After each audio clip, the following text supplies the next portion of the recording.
ভাই ফোঁটা গেল, ছট পুজোও চলে গেল, জগদ্ধাত্রী পুজো চলে আসলো, আর এখন আমি তোমাদের সাথে শেয়ার করছি কালী পুজোর ব্লগ। কি বলবো বলো তো বন্ধুরা। তো যাই হোক, কালী পুজোর দিন ঘরটাকে একটু সুন্দর করে সাজাবো বলে সকাল সকাল সমস্ত কাজ সেরে নিয়েছিলাম, আর রান্নাটাও, রাতের রান্নাটা কমপ্লিট করে নিয়েছিলাম। আর এইদিকে দেখো, আমি এখন বসেছি নারকেল ফাটাতে হাতুড়ি দিয়ে। হ্যাঁ, তোমরা কেউ কোনোদিন ফাটিয়েছো হাতুড়ি দিয়ে নারকেল? আমি ফাটাই, কারণ আরিয়ানের পাপাই নারকেলটা ফাটাতে ভুলে গেছে, তাই আমি রেগে মেগে হাতুড়ি দিয়ে নারকেলটা ফাটাচ্ছিলাম আরিয়ানের পাপায়ের মাথা ভেবে। কিন্তু দুঃখের বিষয়, মাথাটা এতটাই শক্ত ছিল যে আমি হাতুড়ি দিয়ে ফাটাতেই পারলাম না। অবশেষে একটা দাওয়া নিয়ে এসে অনেক ভয় ভয় করে মাথাটা ফাটালাম।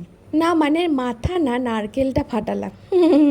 তো যাই হোক, আমি তারপর নারকেলটা কুড়িয়ে নিলাম। আচ্ছা, তোমরা কি নারকেল কুড়িয়ে এটা নোটিস করেছো? একটু অন্যরকম না? আমার চোখে কিন্তু একটু অন্যরকমই পড়েছে, কারণ এরকম নারকেল কুড়িয়ে আমি কিন্তু দেখিনি আগে। নারকেলটা কুড়িয়ে আমি নাড়ু বানাতে বসে গেছি, আর এইদিকে আরিয়ানের পাপাও চলে এসেছে বাজি নিয়ে, আর তার সাথে সাথে আমাদের অনলাইনে একটা পাখা অর্ডার দেওয়া ছিল, সেটাও এসে, তো সেটাকেও সঙ্গে করেই নিয়ে এসেছে। এখন দেখছে যে পাখাটা ঠিকঠাক আছে কি না, কিন্তু দুঃখের বিষয় পাখাটা ঠিকঠাক ছিল না, কারেন্ট মারছিল, তো সেই জন্য পাখাটাকে আবার এক্সচেঞ্জ করতে হয়েছিল। তো যাই হোক, যেটা বলছিলাম, নাড়ু বানাতে বানাতে এর মাঝে আমি কিন্তু একটু আলপনাও দিচ্ছিলাম, মানে ওই আলপনার মতনই কিছু একটা হচ্ছিল আর কি, আমার ছেলে রং দিয়ে।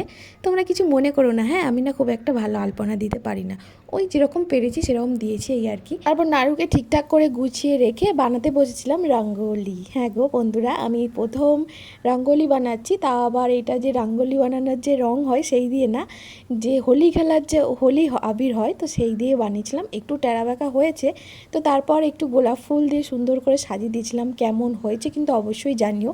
আর এটা কিন্তু আমার ফার্স্ট টাইম রঙ্গোলি বানানোর। যদি ভালো নাও হয়ে থাকে একটু প্রশংসা করে দিও, তো নেক্সট টাইম আরও ভালো করে বানানোর চেষ্টা করব, ঠিক আছে? তো তারপর আমি নিজেও একটু ফ্রেশ হয়ে জামাটা চেঞ্জ করে নিয়েছিলাম, দিয়ে তারপর প্রদীপ, মোমবাতি এই সমস্ত কিছু রেডি করছিলাম।